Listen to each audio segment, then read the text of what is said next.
નાગેશ્વર મહાદેવ એટલે કે નાગનાથ એ શંકરના 12 જ્યોતિર્લિંગમાંનું એક મહાદેવ છે, જેનો ઉલ્લેખ શિવપુરાણ અને હિન્દુ શાસ્ત્રોમાં કરવામાં આવેલો છે. આ જ્યોતિર્લિંગમાંનું મૂળ મંદિર મહારાષ્ટ્રમાં ઓધવમાં આવેલું છે અને ગુજરાતમાં દેવભૂમિ દ્વારકાની સીમમાં. અને આ મંદિરનો દાવો 1980 દાયકા બાદ કરવામાં આવેલો છે. આ ઉપરાંત ઉત્તરાખંડમાં અલમોડા સ્થિત જગતેશ્વર મંદિર પણ નાગેશ્વર જ્યોતિર્લિંગનું મંદિર હોવાના દાવા થાય છે. ચાલો આપણે નાગેશ્વર મહાદેવના મંદિરના દર્શન કરીને આશીર્વાદ મેળવીએ. ચાલો મિત્રો, હવે આપણે ગેટની અંદર પ્રવેશ કરીને નાગેશ્વર મહાદેવના દર્શન કરીએ.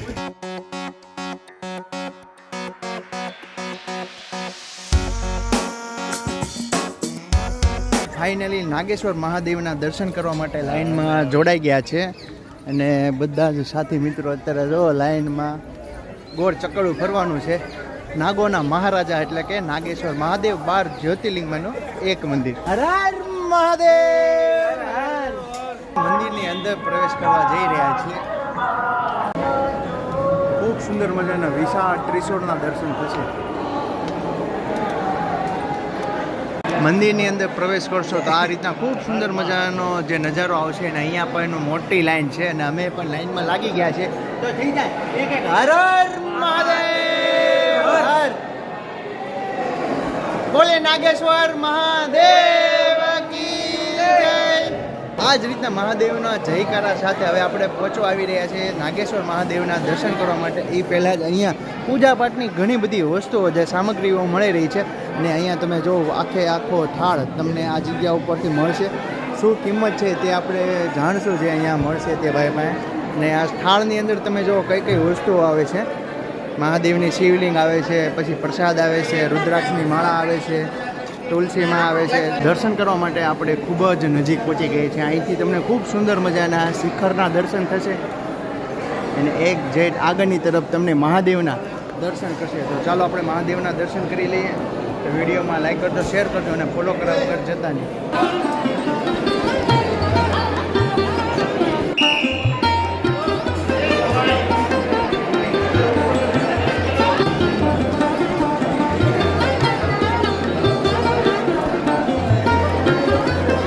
નાગેશ્વર મહાદેવના દર્શન કરીને હવે આપણે એક્ઝેક્ટ બહારની તરફ આવી ગયા છીએ. તો શરૂઆતમાં જ નંદી મહારાજના દર્શન થશે.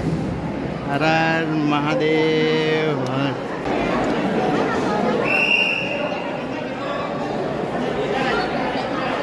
દેવભૂમિ દ્વારકાની અંદર આવેલું છે નાગેશ્વર મહાદેવ, જે 12 જ્યોતિર્લિંગમાંનું એક જ્યોતિર્લિંગ છે. અને નાગેશ્વર મહાદેવનું નામ જે નાગોના નાથ એટલે કે નાગેશ્વર મહાદેવ, જે 10મું જ્યોતિર્લિંગ છે. આપણે તેમના સાક્ષાત દર્શન કર્યા અને આ જગ્યા ઉપર દ્વારકા વન પણ આવેલું છે.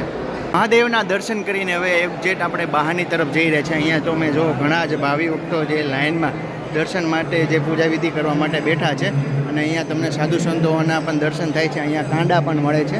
આપણે મહાદેવના દર્શન કરીને હવે આપણે આગળની તરફ જઈ રહ્યા છીએ. અહીંયા ખૂબ જ સરસ મજાની એક વિશાળ ત્રિશૂલ છે અને અહીંયા તમને જે બહારની તરફ આવશો ને તો ખૂબ મોટી શિવલિંગ મહાદેવની જોવા મળશે. તો ચાલો આપણે માતાજીના દર્શન કરી લઈએ.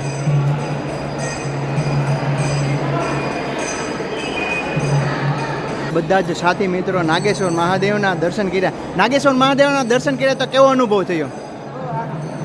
બહુ સરસ. તો એક વખત જઈ જાય નાગેશ્વર મહાદેવની જય.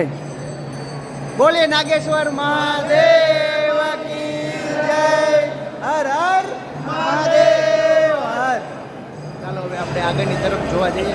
અહીંયા તમને બધી જ જગ્યા ઉપર પ્રસાદી મળી રહેશે. મહાદેવનો પૂજા સ્થળ આ રીતના પૂરેપૂરો કમ્પ્લીટ આવે છે. આપણે ભાઈ પાસેથી જાણશું શું છે ભાઈ કિંમત પૂજા પાઠની. प्रकार का अभिषेक होता है, जल अभिषेक होता है, दूध अभिषेक होता है, रुद्राभिषेक होता है. जल अभिषेक में सबसे छोटा 600 की थाली आएगी. 400 रुपए पूजा कराने का टिकट आएगा. 2 लोगों का 1000 का खर्चा लगेगा. जल से अभिषेक होगा. उससे बड़ी पूजा है दूध अभिषेक. 1100 रुपए की पूजा की थाली आएगी. 1100 रुपए पूजा कराने का टिकट आएगा. 7 मिनट भगवान के पास बैठा के 16 मंत्र की पूजा होगी. दूध और जल से अभिषेक होगा. 2200 का खर्चा लगेगा 2 लोगों का. उससे बड़ी पूजा होती है रुद्राभिषेक, जो ज्योतिर्लिंग की विशेष पूजा कहलाती है रुद्राभिषेक. 2500 रुपए की पूजा की थाली आएगी. 2500 रुपए पंडित जी का पूजा कराने का टिकट आएगा. 15 मिनट भगवान के पास बैठा के 5 लीटर दूध के साथ अभिषेक होगा. 5000 का खर्चा लगेगा 2 लोगों को. बराबर.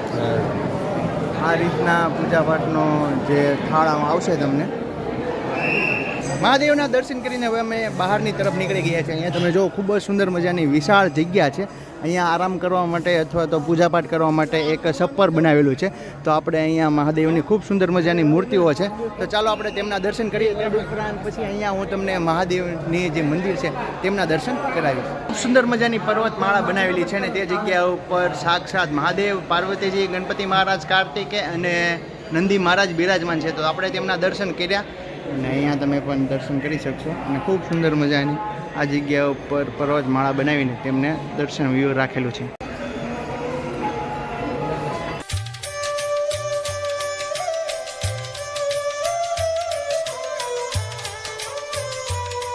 ની એક જેટ પાછળની તરફ અહીંયા ખૂબ સુંદર મજાના હનુમાનજી મહારાજના અને ખૂબ વિશાળ પીપળાના દર્શન થશે. તો ચાલો આપણે હનુમાનજી દાદાના દર્શન કરી લઈએ. જય શ્રી રામ.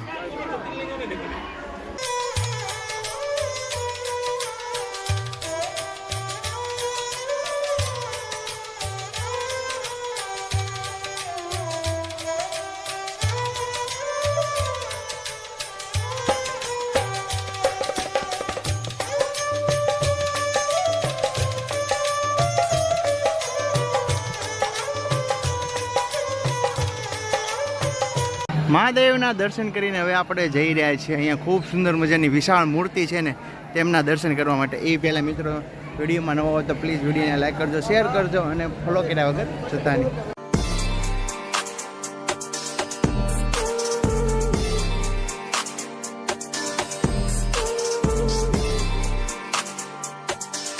નાગેશ્વર મહાદેવના તદ ઉપરાંત અહીંયા ખૂબ જ સુંદર મજાની વિશાળ મહાદેવની શિવલિંગ હતી.